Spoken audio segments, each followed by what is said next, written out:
The stars looked different from the bridge of the small human shuttle. Jake Morrison adjusted his seat and watched the alien ships moving in the distance. His hands stayed steady on the controls even though his heart was beating fast. Behind him, 3 other crew members prepared for the most important meeting in human history. Dr. Lisa Hayes checked her translation equipment one more time. She had spent 20 years learning alien languages from intercepted signals. Now she would finally use that knowledge. Her fingers moved quickly over the language database, making sure every word would be understood correctly. Dan Cooper stood near the weapons console, but it was turned off. His job was security, but today that meant looking calm and peaceful. He wore his dress uniform with no visible weapons. The aliens needed to see humans as friends, not threats. Still, his eyes watched every movement of the alien fleet through the viewscreen. Pete Johnson worked in the engine room, keeping their small ship running smoothly. The fusion reactor hummed quietly, producing more power than it appeared capable of. Human engineering had come far in the past 50 years, but they kept their best technology hidden. Let the aliens think humans were still learning to travel between stars. The Zephyrian fleet filled the viewscreen with massive ships that looked like floating cities. Admiral Crix commanded from his flagship, a vessel 10 times larger than any human warship. The alien had been conquering worlds for 30 years. He expected this meeting to end like all the others, with another species bowing before Zephyrian might. Jake opened a communication channel when the alien ships surrounded his shuttle. The translation computer turned his words into sounds the Zephyrians could understand. His voice carried across space with a calm confidence that surprised the alien crew. "This is Commander Jake Morrison of the Earth vessel Endeavor. We come seeking peaceful contact between our species. We hope this meeting will benefit both our peoples." The response came quickly, filled with the tone of someone used to being obeyed. Admiral Crick spoke as if he was offering a great gift to primitive creatures. His words translated into English with mechanical precision. "Small human ship, you have entered Zephyrian space without permission. Your world is now under our protection. Prepare to receive our terms for your surrender and integration into our empire. You will find our rule to be generous to obedient species." The silence on the bridge lasted only a moment before Jake smiled. Lisa looked up from her console with raised eyebrows. Dan's mouth twitched as if holding back laughter. Even Pete's voice came over the intercom with barely hidden amusement. "Commander, their scans are pretty basic. They think our reactor puts out about half its actual power. Should I keep the stealth systems running on minimal?" Jake nodded and turned back to the communication screen where Admiral Crix waited for the usual response of fear and submission. Instead, the human commander leaned back in his chair and spoke with the same calm tone as before. "Admiral Crix, I appreciate your offer, but I think there's been a misunderstanding. We're here to establish diplomatic relations between equals. Earth doesn't seek protection or rule from any other species. We govern ourselves quite well, thank you." The translator struggled with several concepts in that statement. The Zephyrian language had no word for diplomatic relations between equals. Their society knew only rulers and subjects. The idea that a newly contacted species would refuse their generous offer of protection was completely outside their experience. Admiral Crix felt his confidence waver slightly. In 3 decades of first contact situations, no species had ever refused Zephyrian protection. Most begged for mercy within minutes of seeing their fleet. These humans seemed almost amused by the situation. "Human Morrison, perhaps you do not understand. Your species has barely learned to travel between stars. Your technology is primitive compared to ours. Your numbers are small. We offer you a chance to join a great empire that spans 200 worlds. Refuse, and you will face the consequences." Lisa chose that moment to activate her special equipment. The device looked small and harmless, but it contained the work of Earth's best intelligence services. For 50 years, humans had been listening to alien communications, learning about their societies, and preparing for this day. "Admiral Crix," she said, her voice now broadcasting on every Zephyrian communication frequency. "This is Dr. Lisa Hayes of Earth. We've been monitoring your empire's communications for decades. We know about your expansion methods, your military capabilities, and your economic systems. We also know about the resistance movements on 15 of your conquered worlds. The effect was immediate and dramatic. Throughout the Zephyrian fleet, crew members stopped their work to listen. They had never heard anyone speak to their admiral with such knowledge and confidence. The intelligence officer on the flagship began frantically checking their communication security, trying to understand how the humans had penetrated their encrypted channels. Dan stepped forward and added his own voice to the broadcast. His security training had included detailed study of Zephyrian military doctrine. He spoke as if discussing the weather, rather than revealing state secrets. We also know about the food shortages on your outer rim colonies, the rebellion brewing in the Kepler sector, and the fact that your newest ships are actually less advanced than the ones you built 20 years ago. Your empire is not as strong as it appears, Admiral. Pete's cheerful voice joined the conversation from the engine room. His words carried the excitement of an engineer who loved discussing technical details. The information he shared made the Zephyrian engineers gasp in disbelief. Oh, and Admiral, your sensors are reading our power output wrong. This little reactor actually produces about 12 times what your scans show. We've been using basic stealth technology since we entered your space. Nothing fancy, just some tricks we learned from studying your detection methods. Admiral Crix stared at his tactical display in growing alarm. The readings made no sense. The human shuttle appeared to be a simple diplomatic vessel, but their words suggested technology and knowledge that should have been impossible for such a young species. Jake. Morrison's voice cut through the confusion with the same calm confidence he had shown from the beginning. His next words would change everything both species thought they knew about first contact. Admiral, we didn't come here to threaten you or to be threatened. We came here to offer something your empire has never experienced. A relationship based on mutual respect and benefit. Earth has much to offer the Zephyrian people, and we believe you have much to offer us. The question is whether you're interested in trying something new. The communication channel fell silent as Admiral Crix realized that everything he thought he knew about humans was wrong. Admiral Crix felt the eyes of his bridge crew watching him. In 30 years of command, no alien species had ever spoken to him with such confidence. The human shuttle sat in the middle of his fleet, like a small fish surrounded by sharks. Yet, somehow the humans acted as if they held all the advantages. The Admiral's tactical officer whispered urgent reports about the strange readings from the human ship.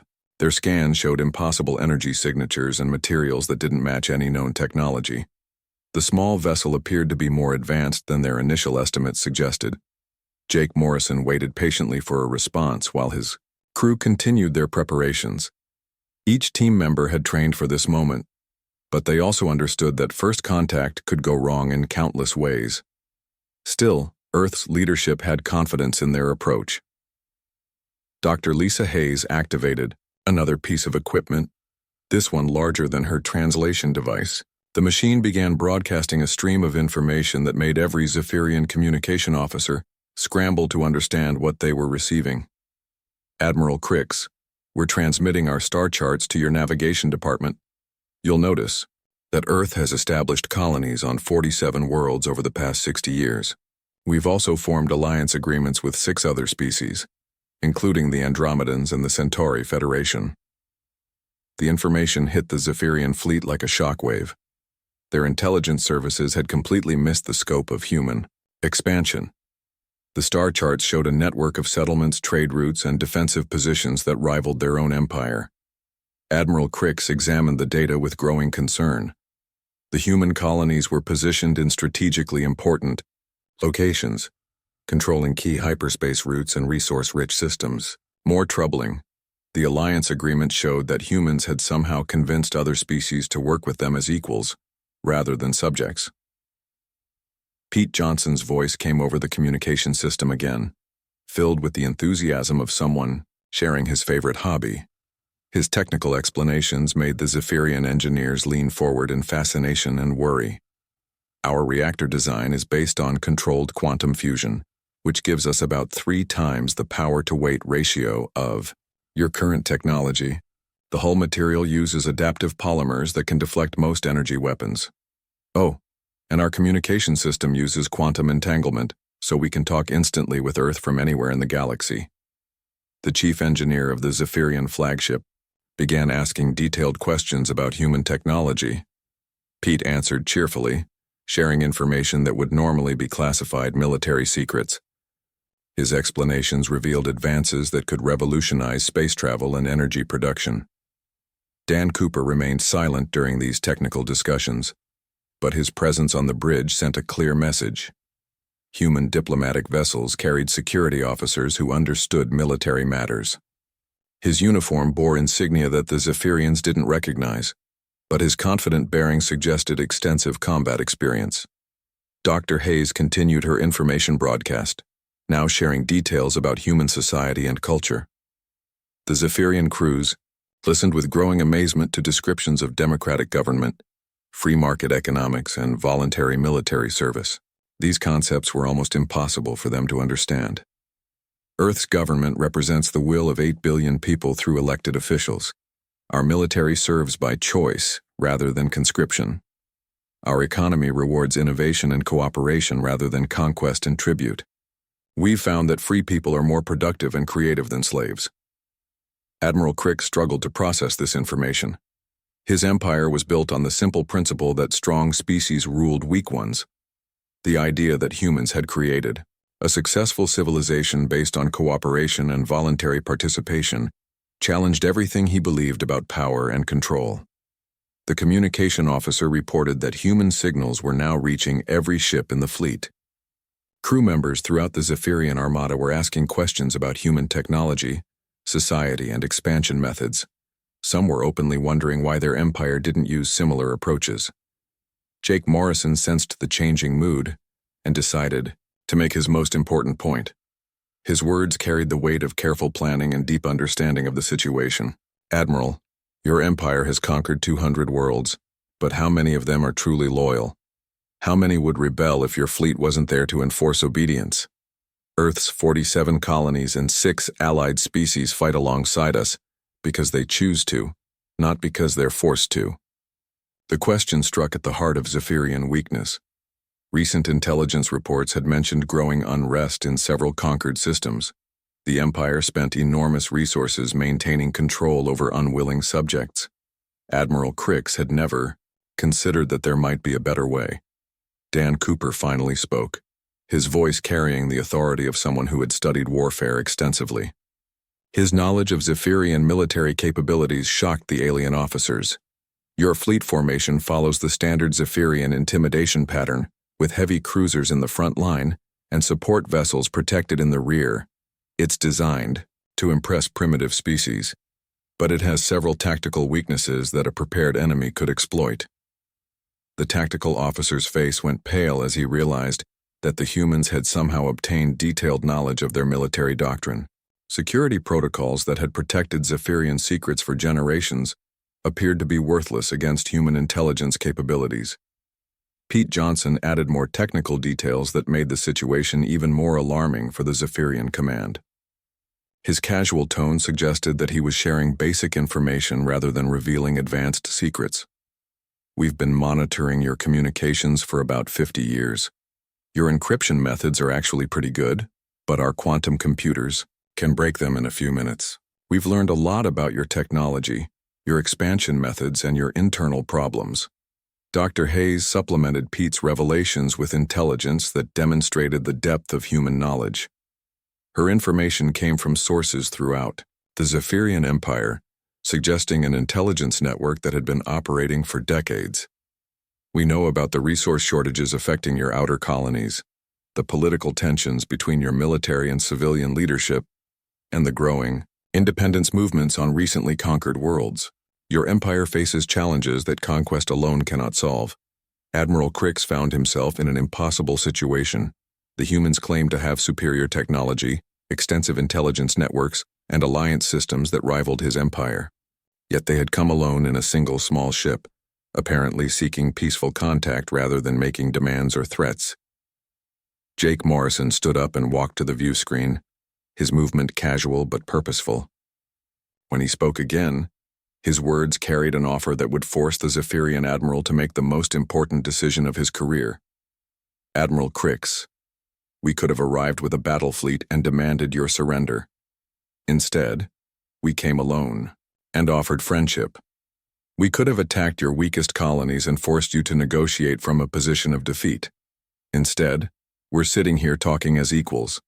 The question is simple. Are you interested in learning why humans prefer cooperation to conquest? Dan Cooper had remained quiet for most of the conversation, watching and listening while his crewmates shared information with the Zephyrian fleet. His role was security, which meant understanding threats and knowing how to deal with them. But as tensions rose around the small human shuttle, he began to speak in a way that made every alien officer pay attention. Admiral Crix, I think you're making some wrong assumptions about humans. You see our small numbers and think we're weak. You look at our single shuttle and assume we're helpless. You consider our peaceful approach and decide we're afraid to fight. All of these conclusions are mistakes. Cooper moved to the display screen and activated a presentation that had been prepared years in advance. The images showed Earth's history from space, focusing on events that revealed human nature. His voice remained calm and educational, like a teacher explaining simple facts to students. Humans evolved on a world that tried to kill us regularly. Ice ages, volcanic eruptions, massive storms, deadly diseases, and predators that were bigger and stronger than we were. Most species would have given up or gone extinct. Instead, we learned to adapt, survive, and eventually thrive. The first images showed early humans dealing with natural disasters. Primitive tribes moving across frozen continents, building shelters in impossible conditions, and developing tools to overcome every obstacle their world created. The Zephyrian officers watched with growing interest as the presentation continued. We didn't just survive these challenges. We turned each problem into an opportunity to become stronger. Ice ages taught us to work together and plan for the future. Diseases forced us to develop medicine and science. Predators made us better hunters and warriors. Natural disasters showed us how to build better cities and technology. Admiral Crix studied the images with fascination and growing concern. The presentation showed a species that had faced every possible challenge and emerged victorious. More troubling, it demonstrated that humans had been preparing for interstellar contact for much longer than anyone had realized. Cooper continued his explanation while new images appeared on the screen. These showed human warfare throughout history, revealing a species that had turned conflict into an art form. Battle after battle demonstrated tactical innovation, strategic thinking, and the ability to learn from both victory and defeat. Our recorded history. Humans have fought over 10,000 wars. We've battled each other, our environment, diseases, and every challenge the universe could throw at us. Each conflict taught us something new about survival, strategy, and the importance of choosing the right enemies and the right allies. The images shifted to show human space exploration, revealing the rapid expansion that had surprised the Zephyrian. Intelligence services. Colony ships, mining operations, research stations, and military bases spread across dozens of star systems in a pattern that showed careful planning and strategic thinking. When we finally reached the stars, we brought all of these lessons with us. We didn't just explore space randomly. We studied every species we encountered, learned their strengths and weaknesses, and decided which ones would make good friends and which ones might become problems. Jake Morrison joined the presentation, adding his own perspective on human expansion methods. His words revealed a civilization that had been preparing for this moment since their first steps into space. We've been watching the Zephyrian Empire for 50 years, Admiral. We know how you operate, what you value, and what threatens you. We also know that your expansion methods create more problems than they solve. Conquered species don't stay loyal. Without constant pressure, and maintaining control over unwilling subjects costs more than the benefits they provide.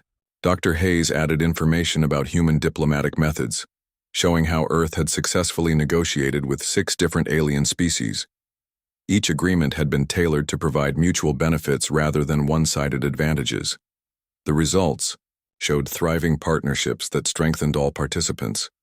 Every species we've contacted has become stronger through cooperation with humans. The Andromedans gained access to our agricultural technology and solved their food shortage problems.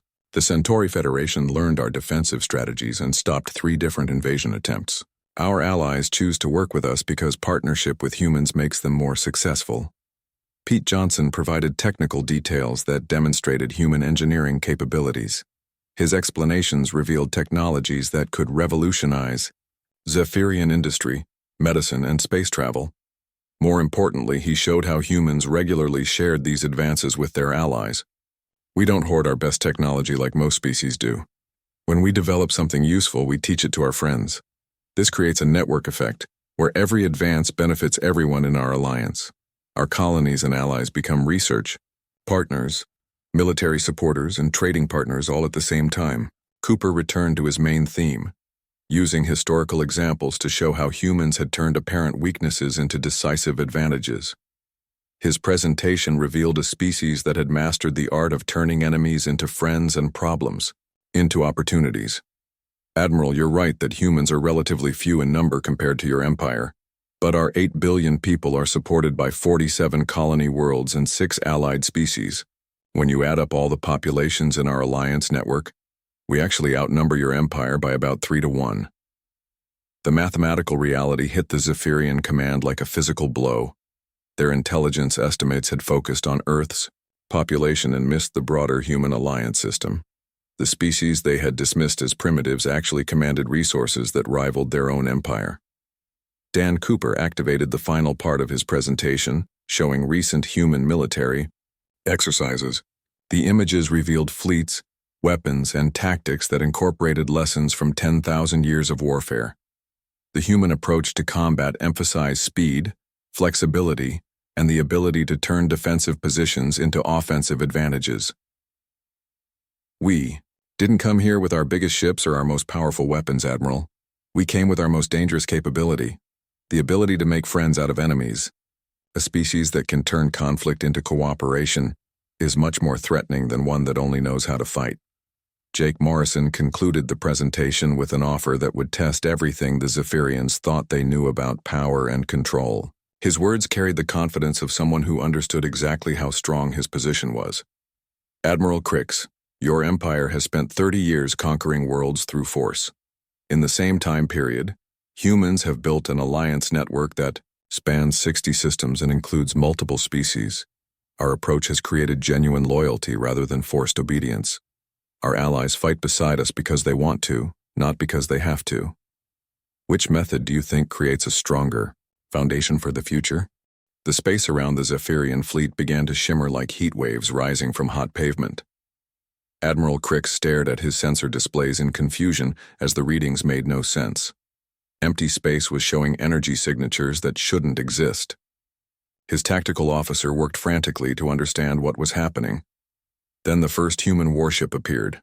The vessel materialized directly above the Zephyrian flagship, its stealth systems deactivating to reveal a sleek design that looked nothing like the primitive shuttle they had been negotiating with.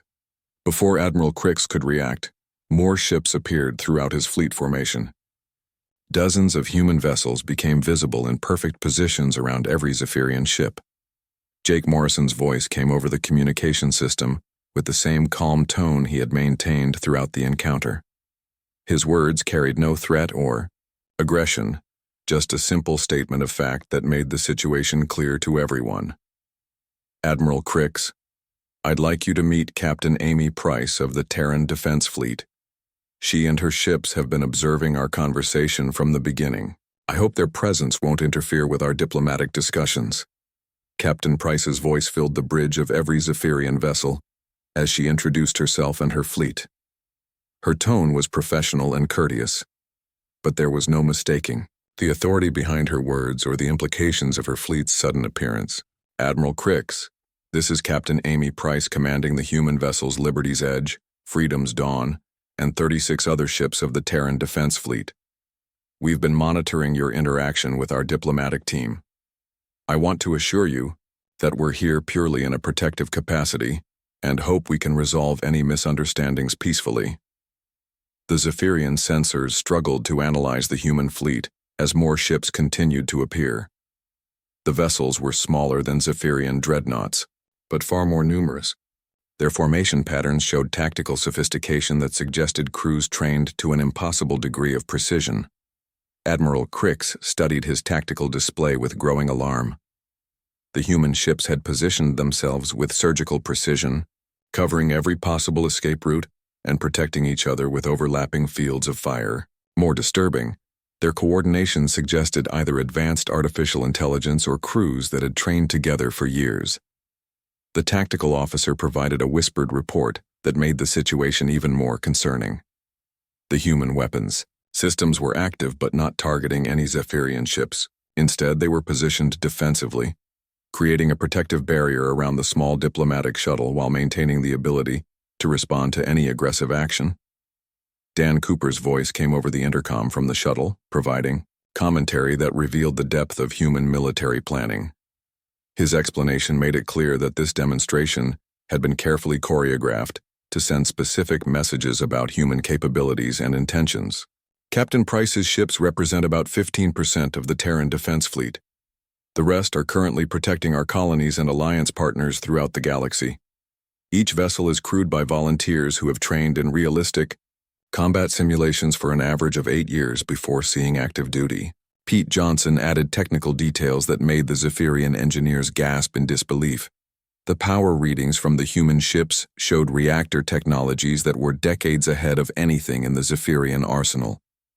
More troubling, the energy signature suggested weapon systems that could overwhelm their defensive screens. Our ships use modular fusion reactors that can be reconfigured for different mission profiles. The same technology that powers our engines can be redirected to weapons, shields, or life support systems depending on tactical requirements. It makes each vessel extremely flexible in combat situations. Dr. Hayes continued her cultural broadcasts, while the military demonstration proceeded around her. Her information about human society now reached crews throughout both fleets, creating conversations that had never occurred in Zephyrian military history. Human military service is voluntary, which means every person on those ships chose to be there. They're not fighting because they're forced to, but because they believe in protecting their homes and families. Studies show that volunteer forces fight with greater determination and creativity than conscripted armies. Captain Price's ships began performing maneuvers that demonstrated capabilities the Zephyrians had never seen before. The vessels moved in three-dimensional formations that took advantage of space combat tactics developed over decades of warfare. Each movement was precise and purposeful, showing training that emphasized coordination over individual heroics. The Zephyrian fleet remained in its standard intimidation formation, designed to impress primitive species rather than fight experienced opponents. Admiral Crix realized that his positioning actually put his ships at a tactical disadvantage against enemies who understood modern space warfare. Jake Morrison continued his diplomatic presentation while the military demonstration provided context for his words. His explanation of human expansion methods now carried additional weight as the Zephyrian command witnessed the forces that backed up human diplomacy. Admiral, you're seeing about 600 human military personnel in 38 ships. Our total military strength includes over 2 million volunteers serving in various capacities throughout our alliance network. More importantly, every colony, world, and allied species contributes to our common defense through shared technology, intelligence, and resources. Captain Price added her own perspective on human military doctrine, revealing an approach to warfare that emphasized protection over conquest. Her explanation showed how human forces had been positioned to defend rather than attack. Even though they clearly possessed the capability for offensive operations, our fleet doctrine prioritizes the protection of civilian populations and diplomatic personnel above territorial conquest or resource acquisition. Every engagement is planned to minimize casualties on both sides while achieving specific strategic objectives. We've found that enemies who are defeated but not destroyed are more likely to become allies in the future. The psychological effect on the Zephyrian crews was immediate and profound. Throughout their fleet, officers and enlisted personnel began asking questions that challenged the basic assumptions of their military service. Why conquer when you could cooperate? Why rule through fear when you could lead through inspiration? Dan Cooper provided the final piece of the demonstration by explaining human intelligence capabilities. His revelation of the extent of human knowledge about Zephyrian operations shocked even Admiral Crix, who had believed his empire's security measures were impenetrable. We've been monitoring your fleet movements for the past 3 months, Admiral. Our intelligence services knew about this first contact mission before some of your own officers did. Captain Price's ships have been in position for 2 weeks, waiting to see how you would respond to our diplomatic overture. The implications were staggering. Human intelligence networks had penetrated Zephyrian security so thoroughly that they could predict and prepare for military operations before they were officially authorized. The species they had dismissed as primitives possessed information warfare capabilities that made their own security measures meaningless. Admiral Crix found himself facing a choice that would determine the future of his empire. The humans had demonstrated overwhelming military superiority while simultaneously offering peaceful cooperation. Their next move would depend entirely on how he chose to respond to this unprecedented situation. The standoff continued for 6 hours while something unprecedented happened throughout the Zephyrian fleet. Dr. Hayes's cultural broadcasts had sparked conversations that spread like wildfire through the alien ships. Crew members who had never questioned their empire's methods began asking why humans approached interstellar relations so differently. In the engineering sections, Pete Johnson's technical exchanges revealed that humanity routinely shared advanced technology with their allies. The concept was almost impossible for Zephyrian engineers to understand. Their empire hoarded every technological advantage, using superior capabilities to maintain control over conquered species. Our fusion reactor designs are available to all Alliance members, Pete explained cheerfully to fascinated alien engineers. When one of our partners improves the technology, everyone benefits from the advancement. The Centauri Federation developed better radiation shielding, and now all human ships use their design. Cooperation makes everyone stronger. The Zephyrian engineers began to understand that human technology advanced so rapidly because dozens of species contributed to research and development. Instead of one empire developing improvements slowly in secret, the Human Alliance Network created advances through shared knowledge and resources. Admiral Crix listened to these conversations with growing confusion. His empire's strength came from technological superiority over conquered species. If the Zephyrians shared their best technology, how could they maintain control? The human approach seemed to abandon the very foundation of imperial power. Dan Cooper's security briefings reached junior officers throughout the Zephyrian fleet, revealing military doctrine based on protection rather than conquest. The human approach to warfare emphasized minimizing casualties while achieving strategic objectives. Every ship placement and weapon orientation was designed to defend rather than destroy.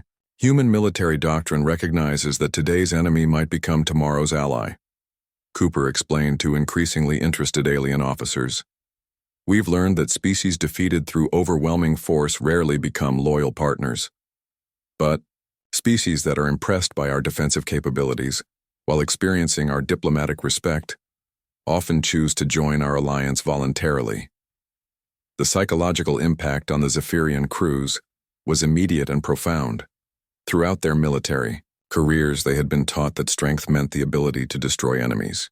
The human demonstration showed strength through the ability to protect friends and convert enemies into allies.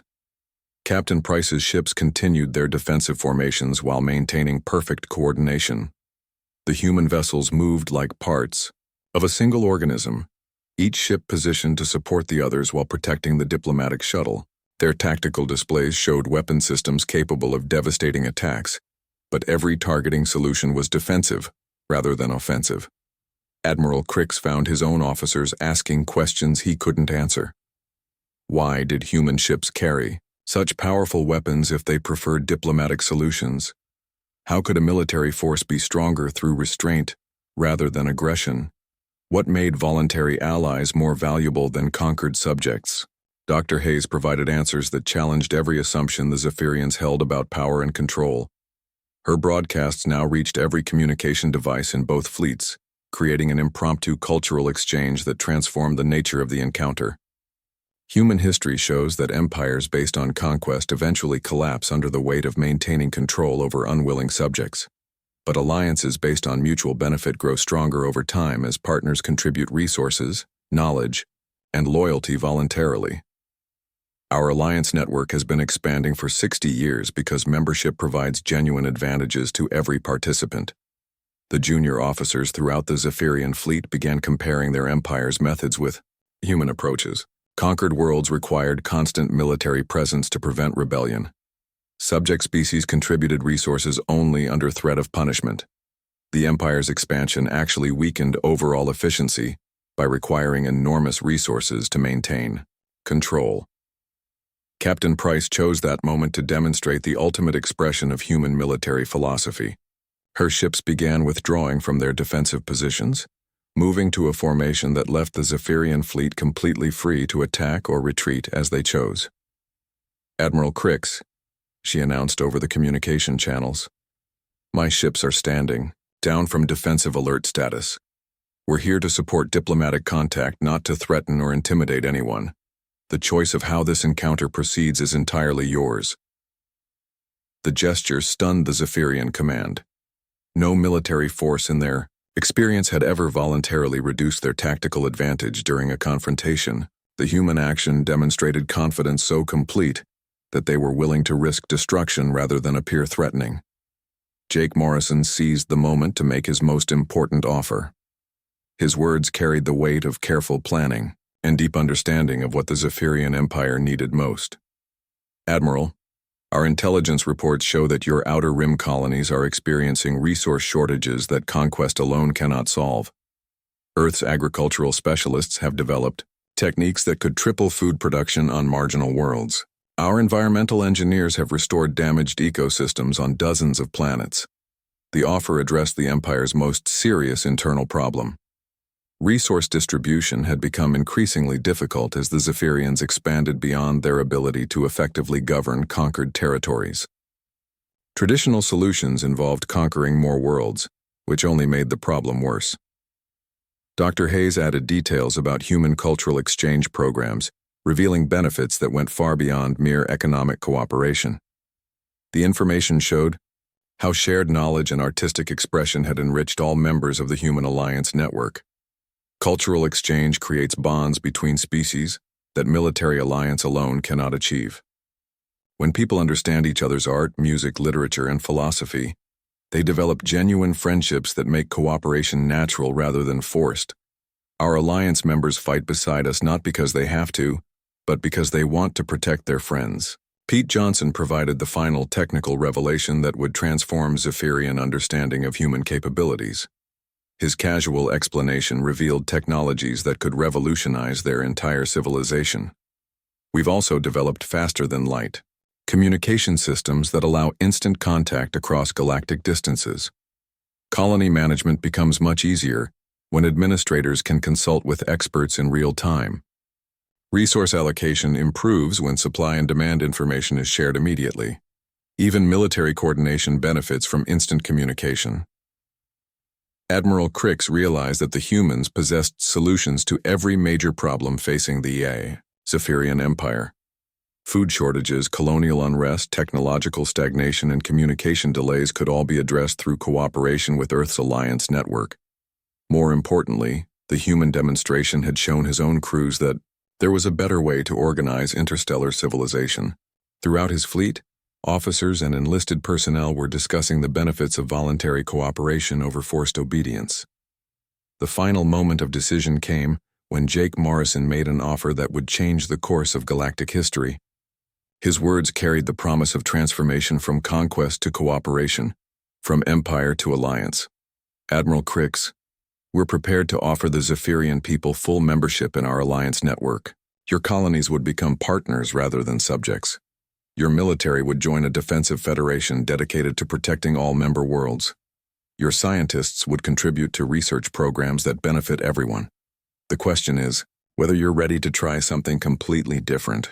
3 days later, the Shuttle Endeavour departed with the first Zephyrian diplomatic delegation in their species' history. Admiral Crix accompanied them, no longer as a conqueror but as an ambassador. The small, seemingly defenseless shuttle had achieved what no Zephyrian dreadnought ever could. It had expanded the empire not through conquest, but through transformation. The greatest weapon humanity had sent was not their technology, their numbers, or their military prowess. It was their ability to see enemies as potential friends, to turn conflict into cooperation, and to prove that strength without wisdom was just another form of weakness.